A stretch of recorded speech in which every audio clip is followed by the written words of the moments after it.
দুপুরের রান্নার জন্য সব কিছু রেডি করার পরেই হঠাৎ করে অঝোর ধারায় বৃষ্টি শুরু হয়ে গেল।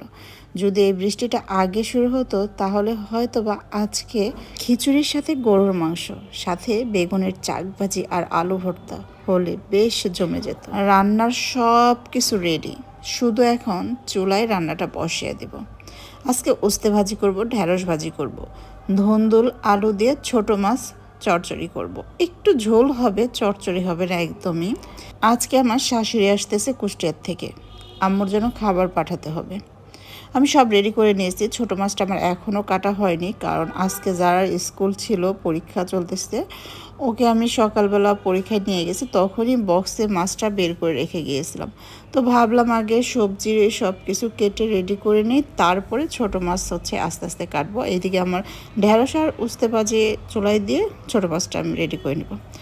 আমি কিন্তু আজকে খুব দ্রুত রান্না শেষ করব, এর জন্য একসাথে 2 চুলায় রান্না বসিয়ে দিয়েছি। এক চুলায় ঢেঁড়স ভাজি আর এক চুলায় উস্তে ভাজি। আমি সব কিছু এইভাবে গুছিয়ে রান্না করতে বেশি পছন্দ করি। আমার এই যে হাঁড়িটা দেখতেছেন পুড়ে গেছে, এটা কিন্তু আমার হাজবেন্ড সকালবেলায় দুধ গরম করতে গিয়ে পুড়ে ফেলছে।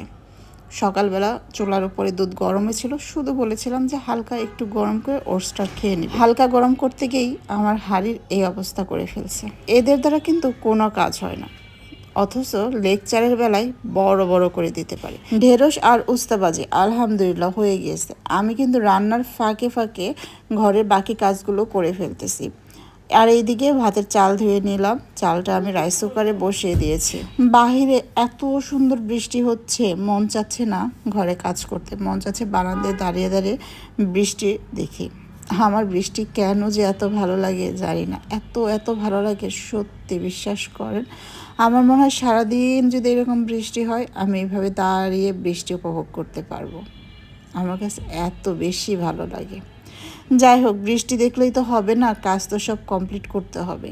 এইদিকে এসে ছোটো মাছটা আমি বসিয়ে দিচ্ছি। যেহেতু ধুন্দুল একদমই সফট একটা তরকারি, যার জন্য আলুটাকে আগে আমি কষিয়ে নিয়েছি। আর যারা ছোটো মাছ খেতে পারে না, তাই যারার জন্য 1 পিস মাছও আমি ভেজে নিই। আর এইদিকে চিন্তা করলাম, যদিও আজকে মাছ দিয়ে ভাত না খেতে চায়, তার জন্য ঘরে 1 পিস চিকেন ছিল, এটা অবশ্য রেখেছিলাম স্যুপ করার জন্য। পরে ভাবলাম চিকেনটাও একটু ফ্রাই করে নিই, যদি মাছ না খেতে চাই তাহলে চিকেনটা দিয়ে খাইয়ে দিই। খুব ক্ষুধা লাগছে, 2টা ব্যানানা নিয়ে নিজে খেয়ে নিলাম। আর এইদিকে এত পরিমাণে মিষ্টি খেতে ইচ্ছে করতেছে, ঘরে মিষ্টি নাই, ড্যানিশ দুধ ছিল, সেটা একটু খেয়ে নিলাম। আমার কিন্তু রান্না কমপ্লিট। আম্মুর বাসায় খাবার পাঠানোর জন্য সব খাবার আমি রেডি করে রেখেছি, শাফিন এসে নিয়ে যাবে। এতদিন তো দুধ জাল করে ফ্লাক্সে ভরে শাফিনকে দেওয়া হতো, কিন্তু যেহেতু আম্মু চলে আসছে, এখন আর দুধ জাল করতে হবে না, এমনিই দিয়ে দিলাম, আম্মু জাল করে নেবে। আর আমি ভাবলাম যারাকে আগে খাইয়ে নেই, কারণ আম্মু অনেক কিছু নিয়ে আসছে, সেগুলো আমাকে গোছাতে হবে। আমার নেক্সট ব্লগে আমি শেয়ার করব আপনাদের সাথে আম্মু কুষ্টিয়া থেকে কী কী নিয়ে আসছে আমাদের জন্য, ইনশাল্লাহ। যার জন্য আমি চিকেন ফ্রাইটা দিয়ে ভাত নিয়ে আসলাম, কিন্তু ও বলতেছে চিকেন ফ্রাই দিয়ে নাকি ভাত খাবে না, ফিশ দিয়ে ভাত খাবে। এটা কোনো কথা? আমি ভাবলাম চিকেন দিয়ে ভাত খাবে, ফিশ দিয়ে খাবে না, যার জন্য আমি 1 পিস চিকেন ছিল সেটাই ওর জন্য ফ্রাই করেছে।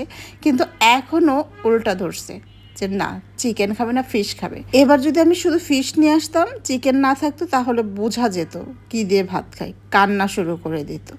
তো যাই হোক, আমি ওকে আর চিকেন দিয়ে ভাত দিলাম না, ফিশ দিয়েই ভাত খাইয়ে দিব, কারণ ও ফিশ একদমই খেতে চায় না। আর এখন যেহেতু মাশাল্লাহ নিজের থেকেই বলতেছে ফিশ দিয়ে ভাত খাবে, তাই আমিও খুশি, ওকে আমি ফিশ দিয়েই ভাত খাওয়াই দিলাম আলহামদুলিল্লাহ। যারা কিন্তু খাওয়া কমপ্লিটের পরে আমি আরও অনেক কাজ আছে, সব কাজ করে তারপরে গোসল করে দুপুরের খাবার খাবো ইনশাল্লাহ। আজকের মতো এই পর্যন্তই। আমার নেক্সট ব্লগের জন্য অবশ্যই সবাই অপেক্ষায় থাকবেন ইনশাল্লাহ। আর এখন পর্যন্ত কেউ যদি ফলো না দিয়ে থাকেন, তাহলে ফলো দিয়ে পাশে থাকবেন। আল্লাহ হাফেজ।